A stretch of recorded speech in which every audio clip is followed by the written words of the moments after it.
Unsure of your dream? Study abroad destination? Clear your doubts. Videsh Consult. Call 9676502888.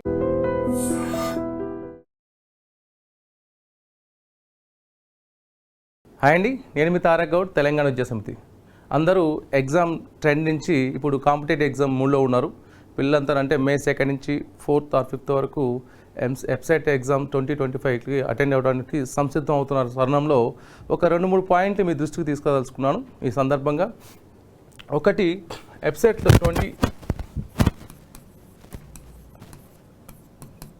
2025 మొదటగా తెలంగాణ విద్యార్థులకు 50% seats అనేవి అడిషనల్గా add అవుతున్నాయి. అంటే ఉన్న సీట్లే గతంలో ఇవి 15% అనేది ఉమ్మడి ఆంధ్రాలో ఉన్న ఆంధ్ర పిల్లలకి ఇచ్చేవాళ్ళు.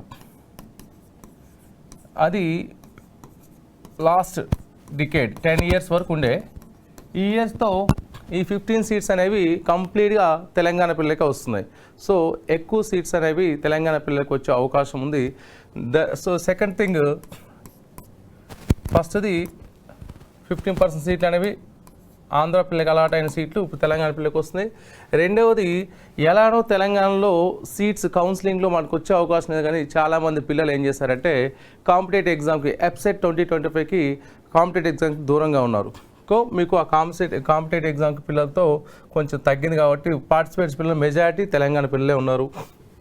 మూడవ పాయింట్, అన్ని కాలేజీల్లో ఏదైతే కౌన్సిలింగ్లో పార్టిసిపేట్ చేసే కాలేజ్ కావచ్చు, మేనేజ్మెంట్ కావచ్చు, యూనివర్సిటీ కావచ్చు, పిల్లలు ఏదైతే ఎక్స్పెక్ట్ చేస్తున్నారో, అంటే తెలుసు కదా మీ అందరికీ, పిల్లలు ఏదైతే ఎక్స్పెక్ట్ చేస్తే ఏం ఎక్స్పెక్ట్ చేస్తే పిల్లలైనా పేరెంట్స్ అయినా సిఎస్సి దాని అలైడ్ కోర్సులు అంటే AI and ML, DS data science, IoT internet of things, cyber security. So ఇవే మ్యాక్సిమం కోర్సులో ఎక్స్పెక్ట్ చేస్తున్నారు పిల్లలు, పేరెంట్స్ కూడా. అన్ని కాలేజీలు కూడా ఇవే కోర్సులు ఉన్నాయి. మోర్ దెన్ 85% సీట్స్ అనేవి పిల్లలు ఏదో మార్కెట్ డిమాండ్ ఉన్నది, పిల్లలు ఎక్స్పెక్ట్ చేసిన సీట్స్ ఉండటం వల్ల కూడా అందరికీ మంచి కాలేజీలో కొద్దిగా కష్టపడితే వచ్చే అవకాశం ఉంది.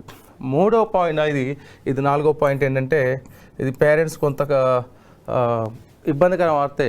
ప్రతి 3 సంవత్సరాలకు ఒకసారి, ఎవ్రీ 3 yearsకి ఒకసారి AFRC అనేది ఫీజు రెగ్యులేటరీ కమిటీ ఏం చేస్తుందంటే, ఎగ్జిస్టింగ్ ఫీజు ₹1,00,000 ఉన్న ఫీజు అనుకున్న గతంలో ఏం చేస్తారంటే ఎవ్రీ 3 yearsకి దానికి వాళ్ళ యొక్క మామూలుగా వాళ్ళ యొక్క యూజీసీ స్కేల్స్ కావచ్చు, ఎక్స్పెండిచర్స్ని బట్టి ఫీజు అనేది రివైజ్ చేస్తూ ఉంటారు.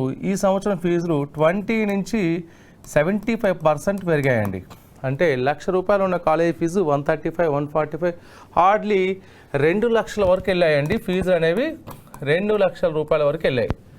ఇలా ₹2,00,000 కాలేజీలు ఇప్పుడు 5 to 6 కాలేజెస్ వచ్చాయి. మిగతా ఆయన కూడా మనం ఏదైతే ఫెమిలియర్ కాలేజెస్ అనుకున్నామో, ఫేమస్ కాలేజు, మామూలుగా డిమాండ్ ఉన్న కాలేజీలు 1,55,000 to 175 వరకు ఉన్నాయి. అంటే మీకు ఆల్మోస్ట్ ఒక 2 లక్షల బడ్జెట్ అనేది మీ పిల్లలకి ఫీజులో పెరిగిపోతుంది.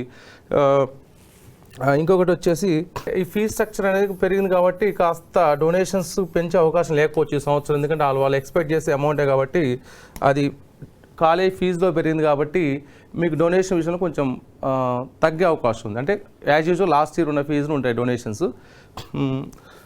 ఎంసెట్ ఎగ్జామ్కి వచ్చేసరికి ఎవరైతే పిల్లలు ఇప్పుడు జస్ట్ ఇంకా ఉన్నది ఎన్ని రోజులు ఉంది మీకు, ఈరోజు 25th అనుకోండి, 24th అనుకోండి, ఇంకొక 6 రోజులు ప్లస్ ఒక 8 రోజులు ఉంది, ఒక వారం, హార్డ్లీ 1 week ఉంది. ఈ 1 week షెడ్యూల్ని మీరు కొత్తగా న్యూ సిలబస్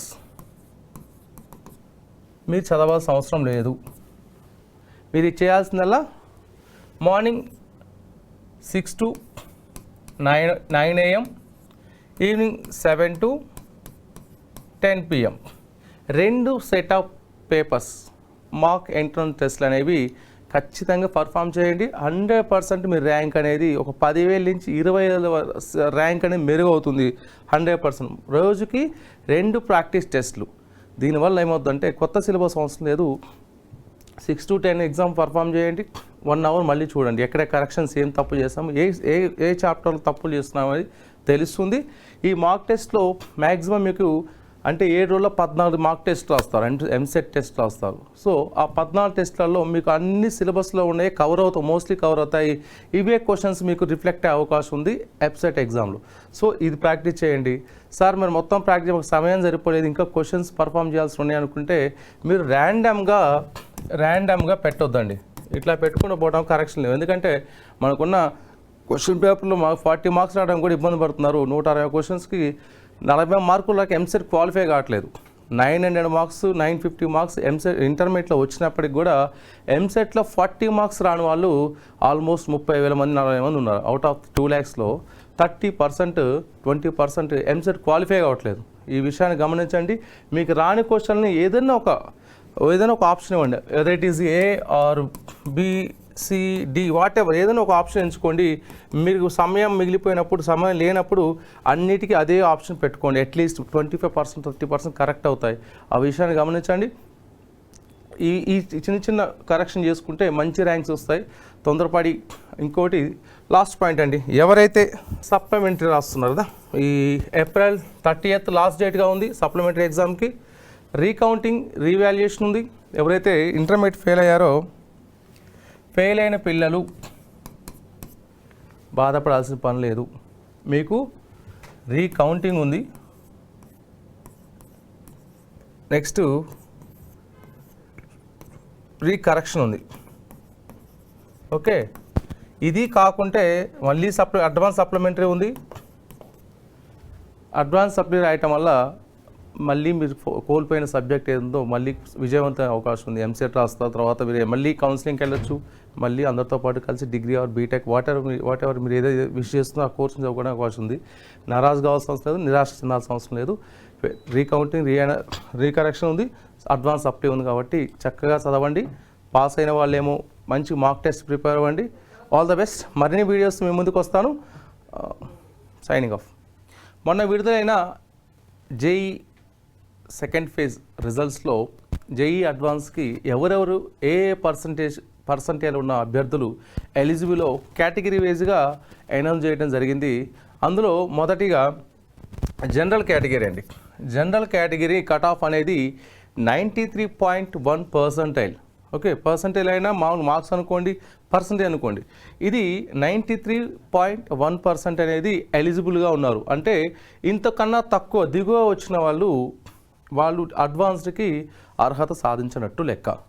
రెండోది వచ్చేసి ఈడబ్ల్యూఎస్ అండి, అకాడమికల్ వీకర్ సెక్షన్ 80%. అంటే ఓసీలో ఎవరైతే వీకర్ సెక్షన్లో ఉన్నారో ఈడబ్ల్యూఎస్ కింద ఎలిజిబుల్ ఉన్నారో వాళ్ళకి కట్ ఆఫ్ అనేది 80.3% పెట్టారు. అంటే అదే ఓసీ పిల్లలకి 93 ఉంది. వాళ్ళు ఎవరైతే ఈడబ్ల్యూఎస్ని క్లైమ్ చేస్తున్నారో వాళ్ళకి 13% అనేది దిగువగా తక్కువ తీసుకొచ్చింది, చాలా హెల్ప్ అవుతుంది వాళ్ళకి.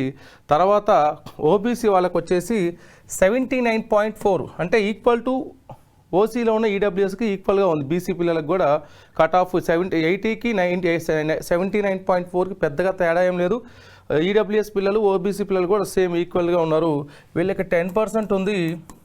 50% ఉన్న బీసీలకి వచ్చేసి ఇదే 80% ఇచ్చారు. నెక్స్ట్ ఎస్సీ పిల్లలు ఉన్నారు. ఎస్సీ పిల్లలకి 61.1% ఇచ్చారండి. దీనికన్నా దిగువన వస్తే మాత్రం వాళ్ళు ఎలిజిబుల్ కాదని జేఈ అడ్వాన్స్ రాయడానికి. నెక్స్ట్ ఎస్టీ పిల్లలండి. ఎస్టీకి వచ్చేసి ఎస్టీ స్టూడెంట్స్కి వచ్చేసి 79.8, ఆబ్వియస్లీ 48%, సారీ 47.9, అప్రాక్స్ 48 అనుకోండి. 48% అనేది ఎలిజిబుల్గా ఇచ్చారు. ఈ పర్సెంట్ ఎవరైతే వచ్చారో వీళ్ళ వరకు మాత్రమే అడ్వాన్స్కి రాయడానికి ఎలిజిబుల్ ఉంటారు. మిగతా వాళ్ళు చాలామంది అడుగుతారు, సార్ మా వాళ్ళకి 92% వచ్చింది, మాకు ఐఐటీలో సీట్ వస్తుంది, ఇవన్నీ మర్చిపోతే ఇవైతే ఎవరైనా పర్సెంటేజ్ వీళ్ళు అడ్వాన్స్ రాయడానికి మాత్రం ఎలిజిబుల్. ఓకేనండి, వీళ్ళందరికీ సీట్స్ వస్తాయని కాదు, దీంతో అడ్వాన్స్కి ఎలిజిబుల్ ఉంటారు.